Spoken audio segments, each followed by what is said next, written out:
புதுச்சேரி முதலமைச்சர் ரங்கசாமியை பாஜக தேர்தல் பொறுப்பாளரும் மத்திய அமைச்சருமான மன்சுக் மாண்டவியா சந்தித்து தேர்தல் குறித்து ஆலோசனை மேற்கொண்டார்.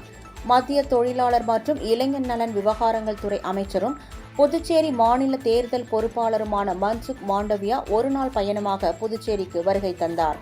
அவரை புதுச்சேரி பாஜக நிர்வாகிகள் வரவேற்றனர். பின்னர் தனியார் நட்சத்திர விடுதி ஒன்றில் நடைபெற்ற ஆலோசனைக் கூட்டத்தில் அவர் பங்கேற்றார். இதில் பாஜக மாநில தலைவரும் எம்பியுமான செல்வ கணபதி, கட்சியின் மேலிட பொறுப்பாளர் நிர்மல் குமார் சுரானா, முன்னாள் மத்திய அமைச்சர் பொன் ராதாகிருஷ்ணன், பாஜக அமைச்சர்கள் நமச்சிவாயம், சாய் ஜே சரவணகுமார் மற்றும் சட்டமன்ற உறுப்பினர்கள் கலந்து கொண்டனர்.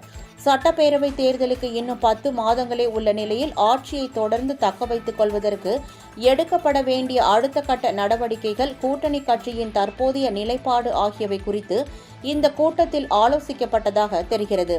இதனைத் தொடர்ந்து புதுச்சேரி முதலமைச்சர் ரங்கசாமியை மத்திய அமைச்சர் மன்சுக் மாண்டவியா சட்டப்பேரவை வளாகத்தில் உள்ள அலுவலகத்தில் சந்தித்தார்.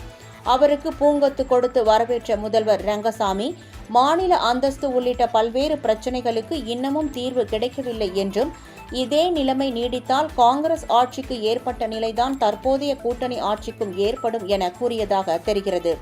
ஒவ்வொரு பிரச்சனையும் அமர்ந்து பேசி சரி செய்வோம் என முதலமைச்சரிடம் மத்திய அமைச்சர் தெரிவித்ததாக தகவல்கள் வெளியாகியுள்ளன.